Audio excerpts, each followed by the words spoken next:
Hi there, today is the 4th of October 2024 and I'm Kareem Habibi from Keeper's Nursery. Today I'm making a video about apple breeding again and it's more to do with a question someone asked about selecting which apples I'm breeding with and I guess my goals in the whole process. So I'll go through what I'm sort of aiming, if you can call it that, and basically what I'm interested in with apples. You may be watching this because you're doing your own sort of apple breeding. You may be watching this because, I don't know, it's popped up, but apple breeding to me is really, really exciting. It's there's just so much variation in apples and you sort of don't really know what you're going to get even if you sort of have a sort of plan in your head. So it is obviously you need to do it a bit, so you can be sort of disappointed with some results, but it's an experiment, and if you do it enough times you will actually come up with good successful sort of results, and you'll breed good apples with, you know, I'd say if you had 100 seeds you would have a few very nice apples in there. It isn't that difficult to come up with a new apple. So anyway, I'm going to show you what I'm up to.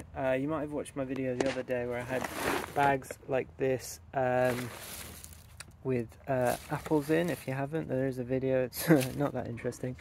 Here today I've got some apples. So this apple here, starting with an important one, this apple is one of the ones I've actually trademarked. This is Hamid's Red Pippin. And we'll start with that. That apple is the result of, well, it was an openly pollinated Riker seed, so this is quite a large Riker actually. But you can see some resemblance there where you got the splash of, I mean, this is a relatively small Hamid's Red Pippin as well, but you've got the splash of russet in the cavity, and the flavour of the Hamid's Red Pippin is better than the Riker. Riker can be sort of hit and miss. I've had Hamid's Red Pippin for a few years. One year it was a little bit flavourless, but most other years, like this year, it tastes good. The other colour comes from this apple. Now this apple, many of you might recognise, this is Discovery. This is what the DNA analysis showed was the parent. It has a very similar shape to Discovery. Discovery is a slightly earlier apple than Hamid's Red Pippin, but apparently that's not such a big deal. But I was interested to find out what the parent was because I didn't know. You can do that through well, I did it with Fruit ID, which is a UK based sort of analysis. That was interesting for me to find that out. Now you can see this apple doesn't fully sort of resemble a cross of these two, but then to some degree it does, which is you know, nice. I use Riker a lot for my apple breeding. It's a Czech apple. It is itself a cross between two apples. It's KT crossed with an apple called Sampion, I believe. Those contain things like James Grieve, if you go back enough. I think both sides it might have James Grieve. KT, I think, is a Worcester cross with a James Grieve. Sampion is something like Lord Lambourne crossed with James Grieve, maybe. It is a very good apple. It is disease resistant. That's why so when I say disease resistant, it is more resistant to things like scab than your standard apple. So that was my logic behind it. I have bred this apple this past year with many other apples. So some of them are here. Things like this famous apple is called Honey Crisp. It's an American apple. It has some characteristics which are good, some characteristics which sort of it does seem very prone to disease, fungal diseases. But I'm just interested. You know, I'm not putting too much stock in that cross. I haven't crossed it with Red Delicious. I've got Red Delicious here because I was going to show you what it looks like with other parents. So this apple is a very nice apple. This is called Freyberg. This is an apple from New Zealand. It's a very sweet late season apple. I've crossed that with Riker. I've crossed that with many things. Egremont Russet, of course, I've crossed that with many things. The idea being with these sorts of things, you want to create a very sweet new apple. This is Nouveau Golden Hill, so that was to get like early season apples. That's a green sleeves cross, I believe.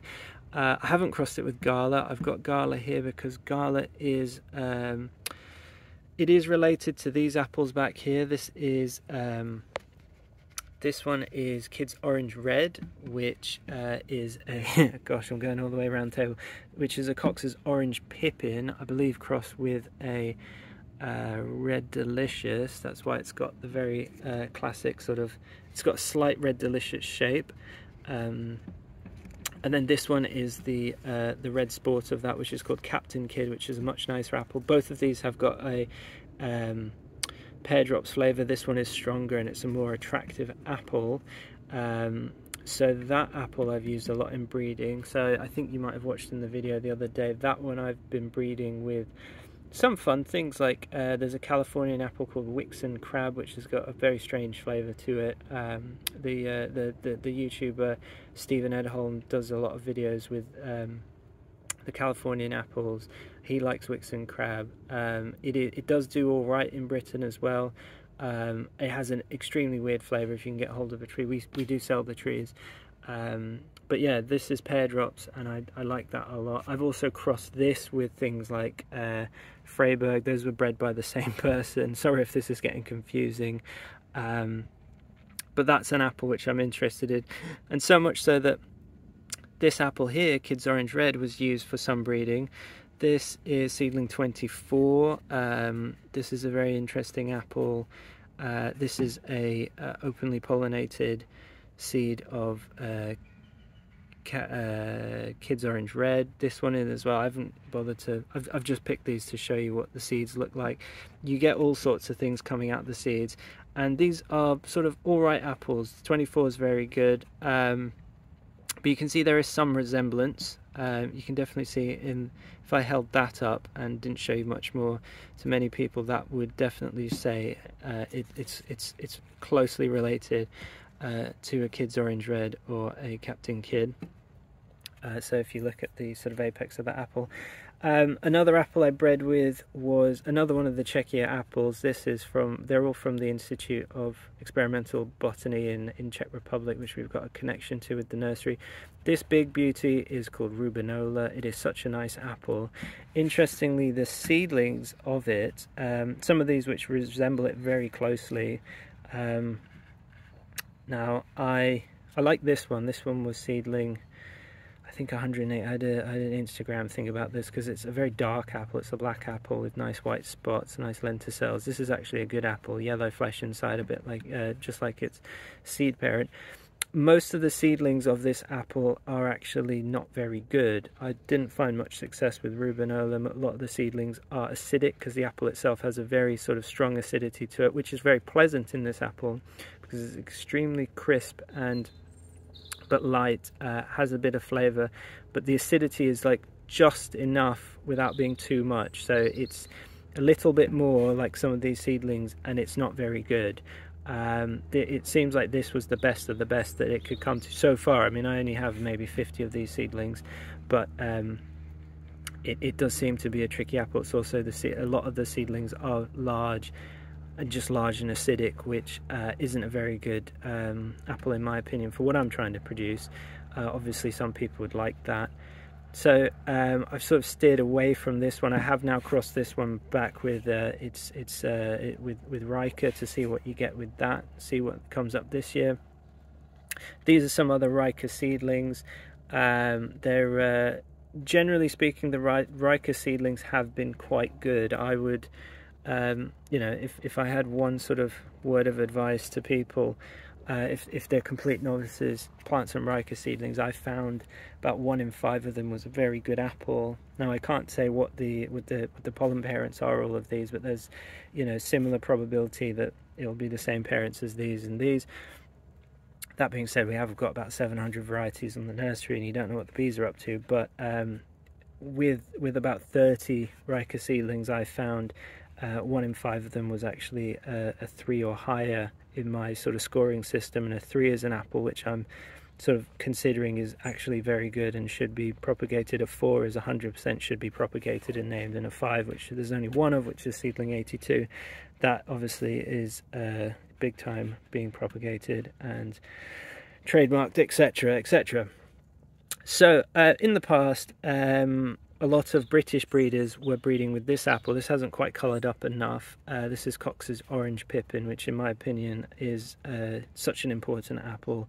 It just has such a deep flavour and is basically the parent of a great deal of apples which we like in England, and also which I find the best apples. For example, a lot of the James Hatton Kid apples all have Cox's Orange Pippin in, which then sort of produces things like Gala. This is a self-fertile Cox, which is just slightly redder in colour. It's just basically got more sun than this one. This tree is a lot smaller, and this is Suntan, which is a later season Cox's Orange Pippin, but there are dozens and dozens of Cox's Orange Pippin seedlings. And just for the record, Cox's Orange Pippin has been proven to be a rosemary russet crossed with a margil, and now margil has always, in my opinion, been a fantastic apple. Now it's sort of got a new sort of hype to it.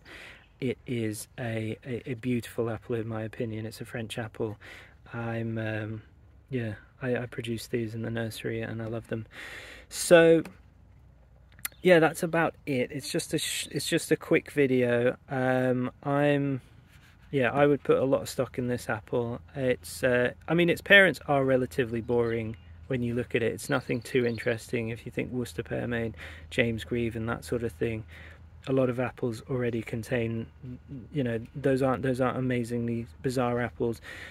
But this doesn't really resemble either of those. I mean, the Sampion side may be something more interesting on that side, but I don't think... It just goes to show you how...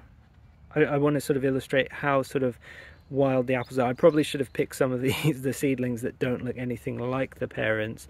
There is just so much diversity in apples. You won't get things looking the same. I mean, for example, this doesn't look like a cross between those, but it is, and it's been a very important cross. Coming in just a seedling growing in Slough is probably the most important apple in sort of British gardening, in my opinion. So yeah, have a go. If you have any sort of questions about which apples you should cross, go ahead. I'll obviously say I'm not a complete expert. I haven't done this for you know, on a big enough scale to sort of compete with like commercial breeders. In my opinion, just have a go with things you like. You know, for example, I think russets are amazing. Every apple that has a bit of russet, in my opinion, steps up a notch. I love the sweet apples. Yeah, I mean, these two, they're just interesting, but I'm not, you know, putting a lot of stock in the sort of Red Delicious or Honeycrisp. But Golden Hills is an interesting one. It's yellow, and you do end up with things that look amazing. And, you know, flavor wise, I don't know if you can quite see how, yeah, you can see how knobbly this one is. Flavor wise, you'll just have to sort of play around. You do have to spend a lot of time recording what each one tastes like, and eventually you will find something that's really good. So crack on with it all. Yeah, if you have any other videos you want to see, I'll do my best. I can't spend too much time with this because I'm busy with the nursery, but you might end up with an absolute gem like this one. So yeah, this is Hamid's Red Pippin. It is available to buy. You can buy trees of this this year from the website. Thanks very, very much for watching. Cheers, bye.